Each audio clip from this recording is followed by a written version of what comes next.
The internet, in the minds of a lot of graffiti writers, has had a negative impact both on Graff and graffiti culture. This is definitely the case for people my age and older who started writing before the internet played such a central role in Graff. It's actually the case for a lot of younger writers too. And multiple times throughout the years, I've been told by younger writers that they wish they existed in my time before the internet played such a central role in what we do. But in my opinion, when it comes to the internet and Graff, it's not all negative. And in this video, I'm gonna talk about the best things, in my opinion, that the internet has brought to the table. So let's get to it. And in my opinion, it's very appropriate to start with the fact that I would not be able to do videos on the internet about graffiti if the internet did not exist. And the internet, along with the technological advances that have come along in the last couple of decades, made these videos a lot easier to do, and definitely a lot easier to put out. And if I wanted to put these videos out back in the 90s, what I would have to do is go out there, shoot them, edit them, and then sell them out of the trunk of my car like Too Short or Master P used to do. And obviously, it's not just me that's involved in this. There's a whole wide range of people from all throughout the world who make this their occupation. They do a damn good job of it. And with this content being put out online, it's more democratic in terms of how it gets out there and how it's seen. And whoever the people pick, that's who the people watch. And people are able to build up everything that they're doing just by engaging with their fans and the people that have love for them. But aside from building up a following or generating some revenue, you can also learn a lot about graffiti, its history, and its application and how to do it online as well. Obviously, back in the day, there wasn't any of this kind of information online, and a lot of this information was gatekept, even in real life as well. And you really just had to know somebody that was gonna sit down with you, sketch stuff out, watch you sketch, criticize the hell out of what you're doing, and then maybe try to do it better, and then repeat the process.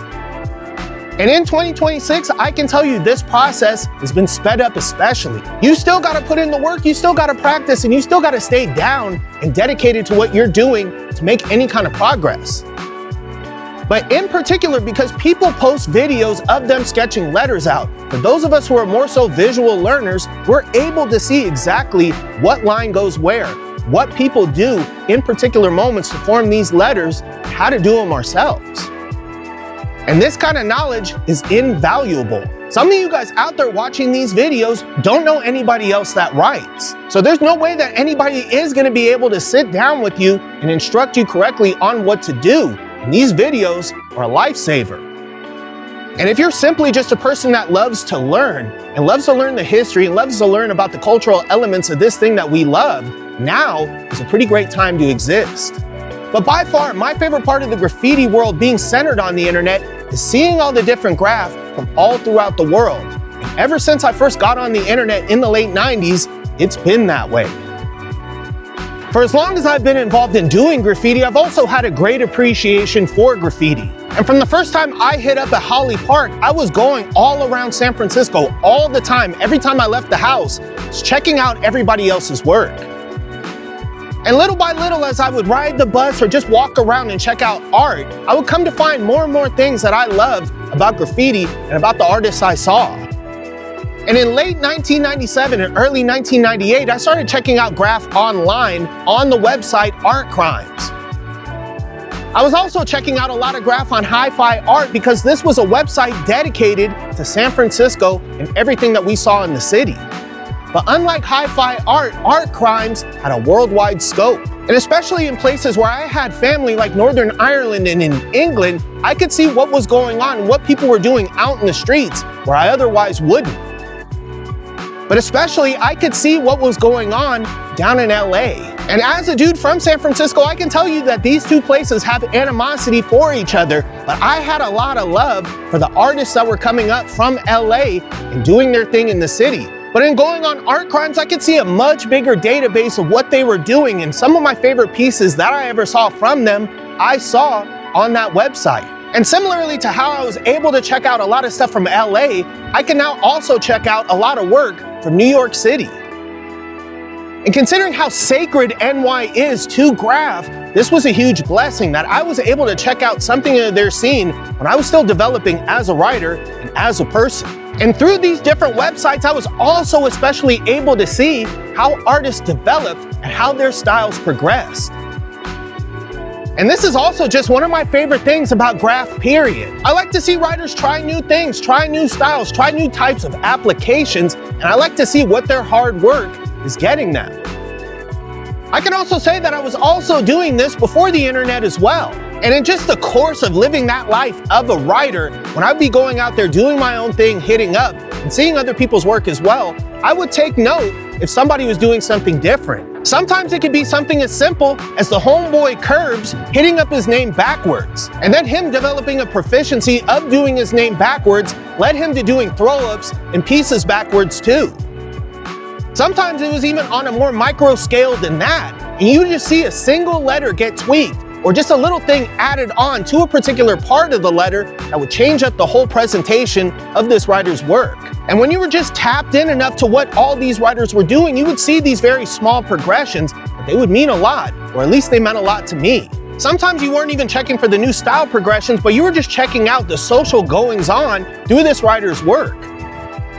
And especially you could see what crews a writer belonged to by just following their work long enough, and you could see their progression and their stature increase just depending on what crews they joined.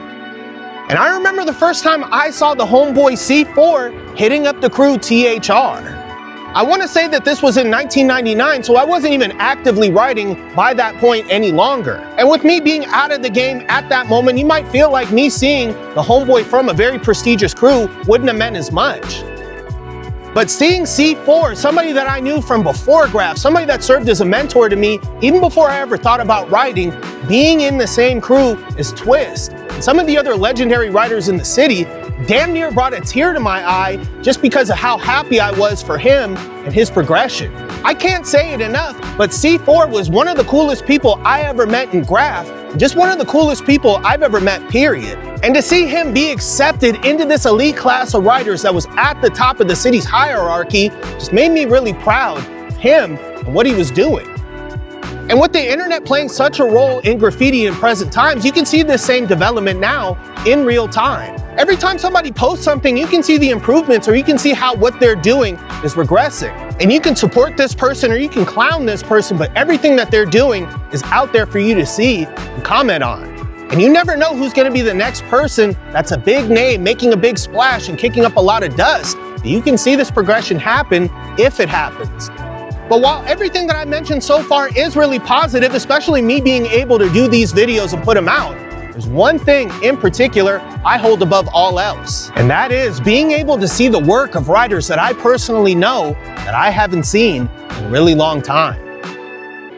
About a month or so back, I did a video called Graffiti's Major Crisis. And this major crisis is writers passing away really young.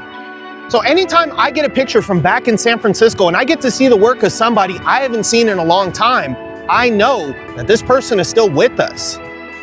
But there's plenty of people from my generation that want nothing to do with social media. So they're not gonna post a damn thing themselves, and with me living so far away from San Francisco, there's not really any chance I'm gonna see them up unless somebody hits me up and sends me their work. And this has happened a couple of times in the last year. About a year ago, somebody hit me up on Discord and sent me some of Curb's work, which they said was fresh.